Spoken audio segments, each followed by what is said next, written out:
Hey y'all, welcome back to my channel. Today's video we are going to be reflecting a little bit on this past year, what I have learned, what I've noticed, and what I am going to be kind of changing for next year, so stick around. This video is actually going to be the last video in the Homeschool Show and Tell collab.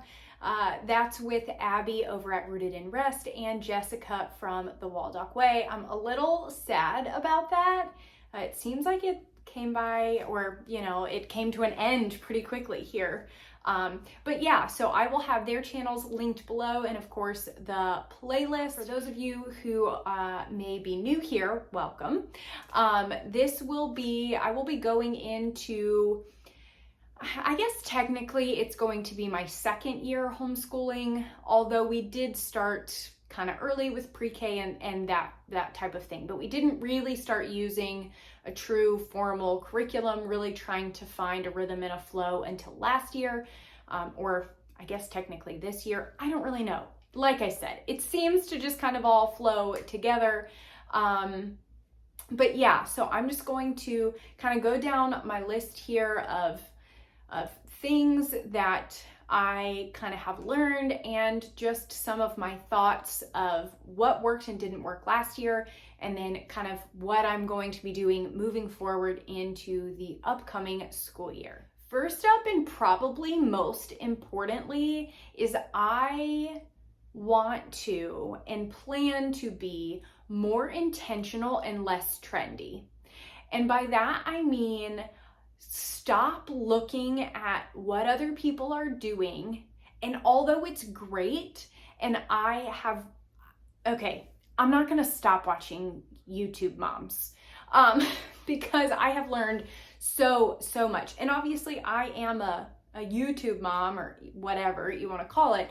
But just not allowing those things to overwhelm and to allow pressure, because it felt like there were times where, especially because I do make videos for YouTube, it was like, well, I need to change this up and I need to add this and do this so that I can have content, and maybe we could try it because it sounds cool, and then I can make an extra video a month about stuff. No, I'm not doing that. I'm not going to restructure what we have going on here, or try new things with what we have, or, try new things in my home just in hopes that maybe it would work and I could make some videos about it. This is kind of off track here, but I'm hoping to have more like chatty, just kind of thoughtful videos versus always just curriculum, but we'll see. I'm not going to let myself get overwhelmed and stressed about it. I do this because I enjoy it. So more intentional, less trendy. Kind of my second reflection and what we're going to be doing kind of moving forward, or my hopes. I feel like we're working into a flow here. And I kind of touched on this a little bit at the beginning of the video, where we're still trying to work it out. We're still trying to figure it out. We have kind of a daily rhythm that works, but sometimes we get out of that rhythm and then we stay out of that rhythm. And then I find that I just don't have it in me to really get back into it. So then we end up taking a break, and then we get all off track and we have to start fresh, brand new over again, like we're doing right now, right towards the end, as some are feeling, this is the end of their school year. It kind of is for us, but we also took a massive break around the holidays, because that's what I was feeling. I was feeling like it makes sense, take kind of your summer break over the holidays and then kind of trickle back into it through the spring. Summers for us are hot. It's really hot. And we can have some afternoons outside and swimming and that kind of thing, but the majority of the day it's too hot to be doing anything. And so over summer, I figure we kind of stay pretty consistent through summer into fall, and then now we're back to holidays. I'm feeling like that flow may actually work. except I just didn't implement our spring comeback very well. And so that's kind of what I'm looking at coming, into next year is let's kind of, we're getting back on track now, and it's the beginning of May. So let's keep that momentum kind of going through the fall. Like I said, we'll take a break during the holidays, and then come spring, kind of trickle back in. That's my thought. I don't know. We'll see how it goes. Yeah, so that's that. My next thing, I just mentioned it, read alouds and more assigned reading. We really got out of read alouds, and I have this whole shelf here is basically all things that I have gotten for read alouds, and I totally dropped the ball. That's totally been my fault. And so I just need to get back on that. We've actually made it through one read aloud. We started a new read aloud today. It's Magic on the Map is currently, it's my daughter's favorite series. We have read all of them back to back. The number 3 book in the series, we literally read in 2 days. Because she just would not let me put it down. And so we've started book 4. I imagine it will be just another day or 2 and we'll be done with that one as well. So I'm trying to keep that momentum going. And then I want to do more assigned readings for her. We had, I had gotten in the habit of making her do 15 minutes of reading a day. And then I just stopped doing that.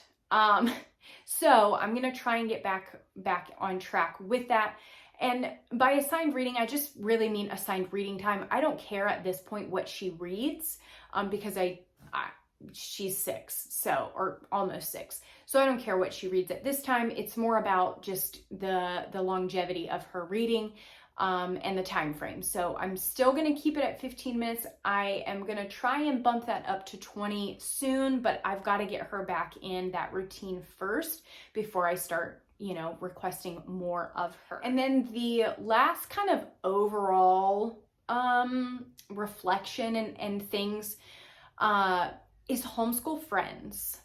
Now, I don't have homeschool friends. I have one family member who I love dearly. Her and we are like kindred spirits. And she homeschools. She actually provided a lot of words of wisdom and encouragement to me, to kind of nudge me in the direction of homeschooling. And I am forever grateful for her for that. And we talk and we get together when we can, but we live a couple hours away from each other. So it's not as easy as just, okay, the kids are done with school, we're going to come over and play. We have to, schedule a day, and she has a life and I have a life. And so sometimes it's hard to get us together, but outside of her, that's it.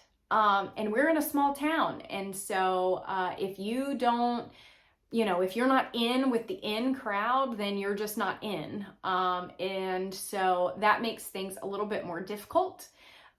Quite frankly, I don't want to pay to be in a group of people that I could potentially be friends with. That just doesn't seem, I don't know, that's not really my thing. I just don't want to have to pay to make friends, if that makes sense. And listen, I understand the concept of the co-op. I understand that there are materials that are provided, and there is work and things that go into it. Absolutely. I'm not saying that you shouldn't pay for co-op. I'm just saying that's not something that I feel I need or that I want to do. I don't want to pay for that, if that makes sense. So I don't know. I don't know what that looks like. I don't know how we're gonna do that. I have some really great friends in general, friends that I've been friends with, since elementary school and middle school and all those types of things.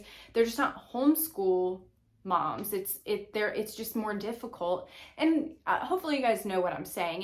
It's hard to find friends that homeschool, at least for me, in my area that just, you know, we just kind of hang out whenever, or like, we kind of think we want to do that unit study too. Let's just get the kids together on Thursdays and do it. Or not even about school. Like, we're done with school. It's 11 a.m. Let's just hang out.